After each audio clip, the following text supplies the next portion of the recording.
So, like, what exactly do you do when you're born the strongest shaman ever? Like when you just come out the womb and you just like able to beat anybody ass? Like, is it just like,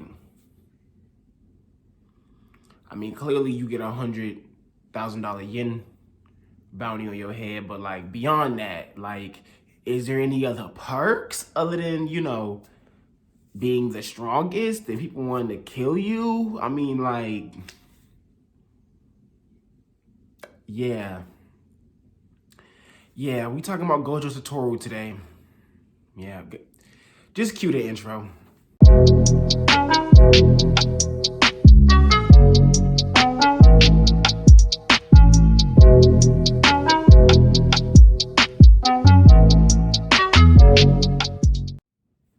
Okay, Gojo Satoru.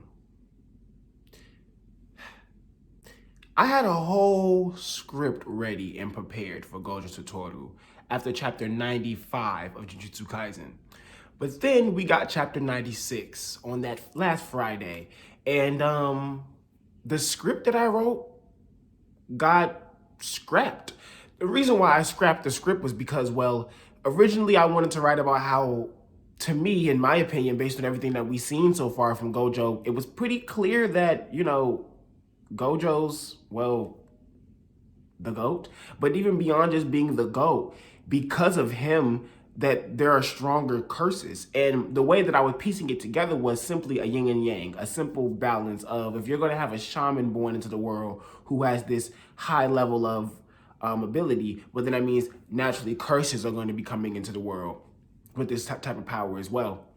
But based on chapter 96, that wasn't necessarily right. So I'm glad I didn't make a whole video trying to prove why this could be a thing, and then Gege comes and just, no, Dancho, you sound stupid as shit. So basically, Gege confirmed that from the birth of Gojo, that spirits had to learn how to adapt. Well, curses had to learn how to adapt. They had to get stronger because of the presence of such a powerful shaman.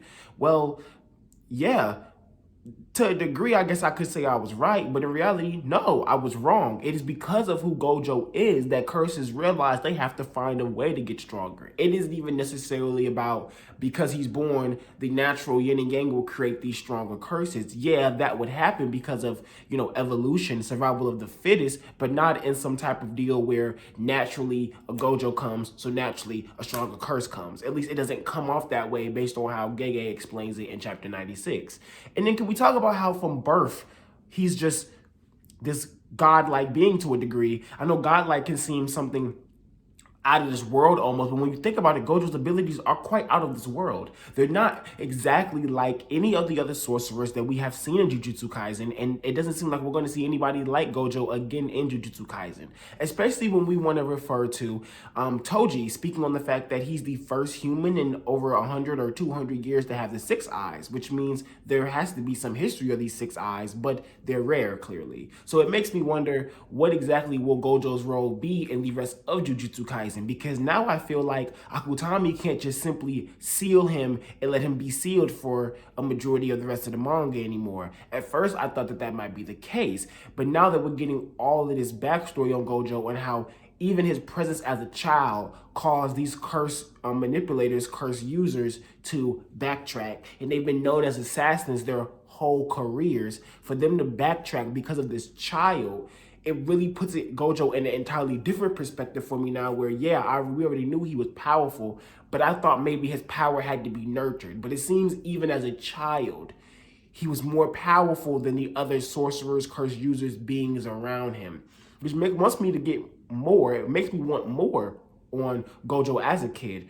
Who exactly raised Gojo? Who told him about the six eyes? Who taught him about cursed energy and what exactly he was using? And maybe the six eyes themselves taught him. They seem to load him up with information. So to me, it comes off as if maybe the six eyes themselves are who taught Gojo. He might not even have learned anything from other people. He might have just solely used the six eyes, and that might have given him the type of advantage over everyone because he was able to see past everything, which is way more OP than the Byakugan or a Sharingan if we want to compare on eye prowess from other things, because this 6 eyes, it literally feels like 6 eyes. 2 here, 2 here, 2 here, 2 here. And Gojo was able to see and do pretty much anything. It's a pretty wild thing to look at, especially with someone with the age of Gojo. Now, let's go past the fact that Gojo came from as a child and was able to shake this cursed world. It leads me to believe, is it because of Gojo then that curses like Mahito have been formed? Is curses like Hanami has been formed because of Jogo? Is it because of Gojo that those three have formed? And it starts to make me think that maybe Gojo's birth itself in the world is a catalyst for Sukuna's reawakening.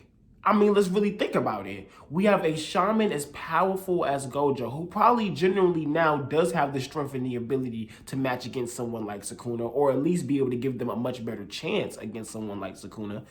So him now being around, him getting stronger, it probably was all just events that was destined, predetermined, that are fate for Gojo to become this strong shaman, find these strong students, and then lead into an era where someone like Sukuna does come back around. Either this time Sukuna gets taken out finally, or maybe Sukuna has even stronger and more relevant role in the world than he had back in his prime time over 1,000 years ago. And so, because of that, it has me thinking, what about the rest of the Gojo family? Now, it's been left a little ambiguous, in my opinion, to how we've been consuming Gojo. For example, when Ino brings up that Gojo is the one-man team of the Gojo family. Well, he said the Gojo family consists of the one-man team of Gojo Satoru. Well, some people have come and felt like, okay, well, that means he's the only Gojo. But that doesn't quite make sense. For example, you aren't just born, unless, it's made clear from Gege that, Satoru is some Jesus type child, which would be entirely crazy if that's the case. But other than that, he had to be born from some people. We seen a young woman he was walking with when Toji walked up on him. Also, in chapter 96, we have the unknown man in the suit telling the old man, Netero-looking guy, that there's a bounty on Gojo's head. He says that there's a child born with the 6 eyes in the Gojo family. He didn't say there's a child by the name of Gojo Satoru. He said there was a child born in the Gojo family. Meaning the Gojo family has history. Also, to add to that, hidden inventory. When we're looking at Toji versus Satoru, we have Gojo thinking in his head, okay, this guy must be from one of the 3 great families because he knew about red and blue. And if he knew about red and blue, I'm assuming he's a Zenin. But even within the Gojo clan, there's only a certain few who know this ability, and that's when he used a hollow technique. So, in my opinion, there can't be just Gojo. But could he only be the one alive? Yes. He could entirely be the only Gojo alive representing the family, and he's only known himself, and maybe he's been left some ancient texts from his family. Maybe some people taught him a little bit of something as a child and they're now gone. It isn't necessarily made clear who exactly is with Gojo in the Gojo family. To me, saying that he's a one-man team only says that he's the only shaman active in the family at the moment. And that wouldn't surprise me considering what he can do. But at the same time, it would definitely surprise me if he's the only one in general, especially since he was able to trace his family history and connect the fact that Yuta and him are related. Now, could that have been done through some type of family bloodline text through his 6 eyes? Maybe. That entirely could be possible. But I don't think that Gojo is alone. I would like for him not to be alone. I would like for there to be other Gojos so we can see what the Gojo family is necessarily about. Some people speculate that the lady that with the black spot on her head with the white hair, they say that that could be someone related to Gojo. Do I think that's a stretch? Entirely. But I mean, you never know. Akutami seems to bring anything and everything into play whenever he gets the chance. So, hey, I'm not going to knock anything out. I'm not going to say anything is impossible. But looking like that might be a little impossible. But besides the point of that, I genuinely hope that there are other Gojos and that Satoru isn't the only Gojo that we're dealing with. And because we're talking about Gojo, I want to dive a little bit into what does it genuinely now mean that these curse users feel comfortable enough to come out now that Gojo is sealed. And it means to me that Gojo isn't going to get out for a while. And as much as I advocate for Gojo not getting out for a while, I think that him being stuck too long will be an issue. And when I say an issue, I'm not saying that we need Gojo back for Jujutsu Kaisen to be at a certain level. I'm saying him coming back will be necessary to genuinely see how far the students have gotten in their growth. I would love for Gojo to come back and then him look at the students like, whoa, okay, you guys aren't as far off from me as you were, or you've surpassed me to a degree. Because I would love to see a Gojo who's been surpassed and see how he reacts and see, does he try to get stronger? I mean, imagine us seeing the Gojo that we knew already in his current state before getting sealed, now unsealed, and the young shaman are past where he was or reaching that, and he's like, whoa, if I'm still going to stay teacher status, I need to let them know that I'm still here, I'm still about my work, and that Gojo now even wants to become stronger. That would be a very interesting plot piece with him where, okay, I'm proud of my students because they gotten so much stronger, but my pride as Gojo Satoru has me feeling like I need to still be that pinnacle. I still need to be above where everybody else is. And will it be hard for him? I doubt that. Also, I was talking with chat. Sorry about the pause, but I was talking with chat and within my own Jujutsu Kaisen channel on Twitter, and we were speaking on a second enlightenment. And we were speaking on if Gojo could get a second enlightenment, meaning could he possibly, while inside the prison realm, discover something new about his ability? Could he possibly learn something new from being in this no time passing zone? Personally, I think he could. I think there's a chance that if Gege really wanted to write out this plot piece, that they could literally give Gojo more power now that he's inside of this realm. The thing about that though is that how would he expand his power? Is it something to where his unlimited void now has something more time related to it, where it's even slower for you now? Is he going to learn how to speed up time? Is he going to learn how to pause time? There's a lot of different things I feel like Gojo's 6 eyes could take him to, because if his 6 eyes can see and decipher information like that, what is it deciphering while it's inside the prison realm? Yes, we see that he has his blindfolds on, so he might not be using it at that time within the prison realm, but that doesn't mean he can't be using it throughout the time period of him being sealed. I mean, they didn't confirm that he can't use his powers inside of it. It showed that his powers were being locked, sealed, unusable while he was getting sealed, but within, it didn't seem like he's unable to do anything, especially with all those skeletons reaching at him. Also, I think that the whole skeletons reaching at him while he's sitting there is supposed to display that usually when you're stuck in the prison room, you're supposed to feel some type of despair. I think the prison realm is supposed to represent death and hell and the underworld to a degree. And I don't think Gojo's affected by that at all. And I think that's something that a lot of people skipped.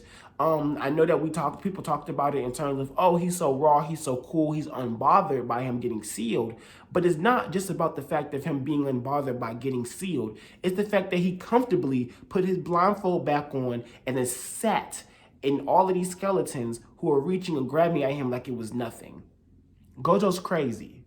And the thing is with him being crazy, that has me thinking, is it possible that another enlightenment could come from him? I mean, we see what happens when he lost to Toji the first round. He basically went sort of not senile, but insane, where he had no recollection of his emotions anymore. He went sociopathic. He didn't really feel any emotions anymore. He didn't feel anything. He was willing to kill all of the people there if they needed to, and he wouldn't feel a thing about it. It wouldn't even matter because of the reverse technique and stuff like that. So it has me wondering, what would the prison realm do to Gojo's mentality? What will the prison realm do to how he is using his ability inside of there? And it also has me wondering, what will it mean to him when he gets out into the world? So yeah, I'm really interested in that, because I feel like there's a lot of symbolism with the fact that this prison realm is using skeletons. That's death, that's hell, that's the underworld. That's definitely them trying to show that this prison realm is supposed to make you feel like you're in this dark abyss type of area. And it doesn't seem like Gojo is feeling that at all. And I'm really impressed by that.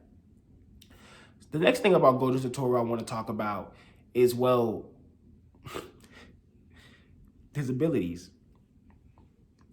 The reason why I want to talk about Gojo's abilities is because, let me rephrase that, not abilities, but skill set. And when I say skill set, is his ability to decipher, his ability to look at what's going on around him and figure out what to do next and move on. And it seems he's been able to do that for a very long time. The reason why I want to talk about this is because we're seeing it in within the students more and more as time progresses. And I'm definitely seeing it in Megumi for sure, where he's doing this thing of bluffing. That's something he definitely got from Gojo, even though Gojo isn't a bluffer, but Gojo would definitely flex. He'll definitely say something bold at you to see how you're going to react. So he definitely got that from him. The ability to think in mid-crisis, that's definitely something being picked up from Gojo from Megumi. And being able to read into people's curse techniques. You have to understand that when we're so far as we're going through Jujutsu Kaisen, when you really think about it, curse techniques have been explained to us. They've sort of been, here you are, here's the platter, here's the ability, enjoy the character and the ability. You know what I'm saying? We haven't had to look at an ability and go, what can you do? What can you do? What is that? And I'm liking that we're getting that with these recent chapters, is that we're having to look at these characters, see what they can do, and now really come up on our own. What exactly was that ability? What are you able to do? And we're also seeing the characters have to do it. Beforehand, we'll see them look at the ability, and it seems that instantly they know exactly what the ability is doing. It's like they don't even, it's like somebody already explained it to them, or even someone like Nanami, where explaining the ability makes the ability stronger, or that with all sorcerers, I can't really remember, but explaining it makes the ability stronger, risk and reward. And so now we're seeing with these curse users, they're not trying to tell you shit. They're not trying to say nothing to you. They about to watch you fight them. They're not going to explain how this ability work. None of that. And if they are explaining it, it's because you dead already. You know what I'm saying? You already finished. There's nothing you can do. In your last breath, I'm saying to you, oh yeah, my ability is this, this, and this, and you couldn't figure it out, little bitch. Like, that's how they come off. This Netero guy doesn't seem like he's trying to give any hints at all to what's going on with his ability to them. But Megumi figured it out from simple observation abilities. He knew that it couldn't be a nullification ability because the dude's still scared of Gojo. If it was a pure nullification ability, he shouldn't be so scared of Gojo. But clearly he is. I mean, but at the same time, when you think about it, could Gojo come up with a way around nullification? Probably. But hey, it's Gojo. What can he do? But also, that's another thing we have to realize, that when we're seeing Gojo fight people, he has the 6 eyes. He already know what you're doing. You even seen him look at a dude, knew exactly what his ability was, and say to him, your ability is really good. Why are you so weak?